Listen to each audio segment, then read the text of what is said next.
Dans des lieux comme ça, de certains quartiers de la ville, de donner la parole aux femmes et puis d'aider aussi à la langue française de par la mise en forme de textes.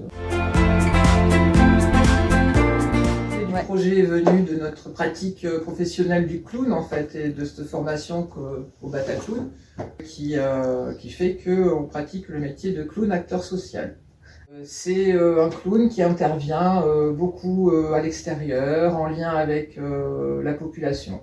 En tout cas, pour nous, là, sur un quartier, ça sera faire émerger la parole des habitants.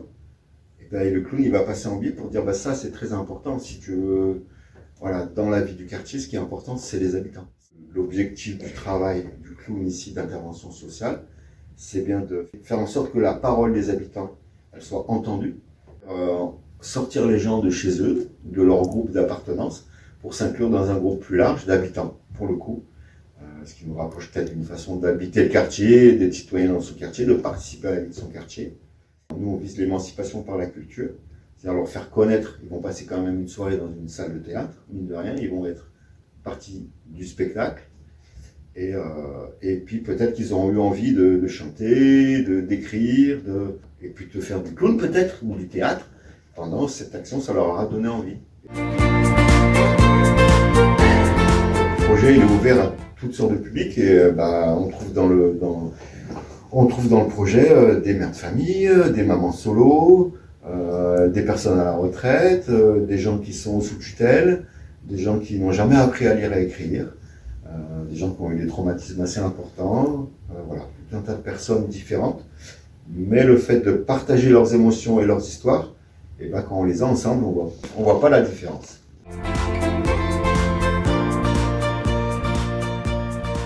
C'est le jardin collectif de l'île Labo, qui est sur le quartier Saint-Hubert, à la maison du projet, avec les groupes qui se réunissent sur le coin des habitants. Et l'Oiseau Bleu, qui est une structure pour l'accompagnement social et logement. La finalité, c'est de donner la parole aux habitants, et que leurs paroles puissent être entendues par d'autres habitants, en tout cas par d'autres personnes du quartier, faciliter la communication entre eux, et pour faire émerger aussi une envie de parler de choses qui sont plus importantes et intimes peut-être, en tout cas sur le versant émotionnel de la communication et pas quelque chose d'administratif ou de conventionnel. Que chaque personne va pouvoir justement monter sur scène et être mise en valeur à travers l'histoire qu'elle va donner d'elle-même.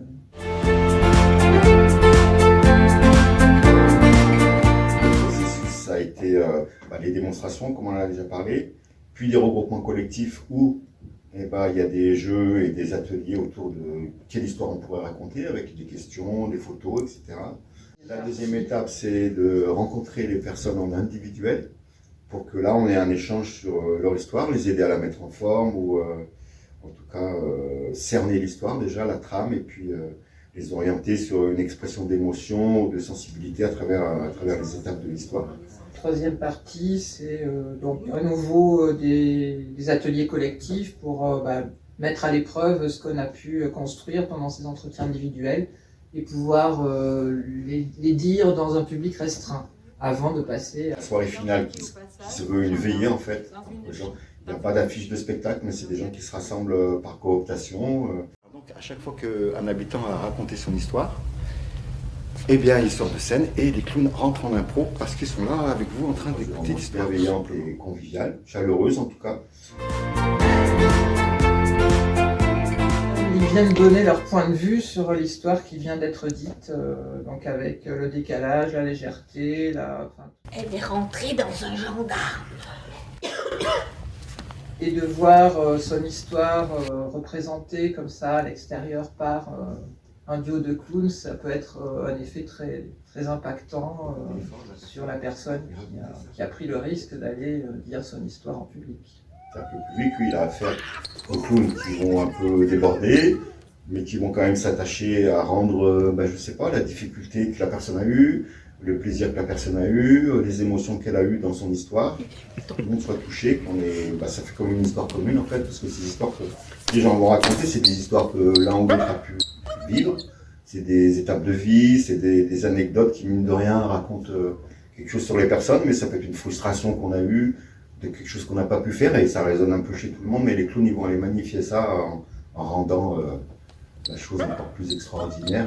Le but du clown d'intervention sociale, c'est de rendre un peu la dignité de la personne, que chaque personne est digne, avec son histoire, de se présenter aux autres et d'exister, donc du coup, avec eux. Et avec la lumière sur elle. Quand moi j'étais folle de mes cheveux, toujours avec les coupes, et d'un seul coup, j'ai perdu tout. Tu peux la retrouver là? Ouais. Elle est cachée là. Elle est cachée. Elle est belle au fond. Bon voilà, par quel bout ils vont tenir ça, on ne sait pas. Qu'est-ce qu'ils vont choper dans l'histoire et comment ils vont se débrouiller là-dessus. Ils ont toute liberté. La musique et le chant font partie de moi, au plus profond de moi. Et ce, depuis mon plus jeune âge. Elle va y arriver. Ça l'emporte.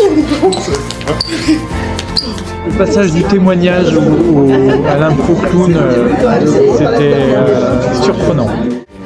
Tu faisais quoi? Je faisais la danse cow-boy, la danse auvergnate et la danse russe. C'était les danses folkloriques à Condrieu.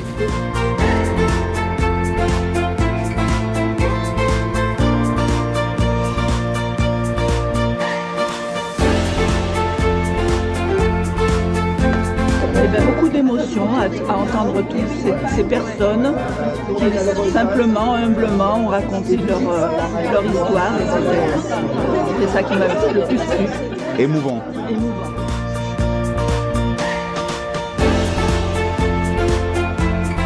Je veux enfin avoir une liberté, voir un avenir possible pour mes enfants et pour moi.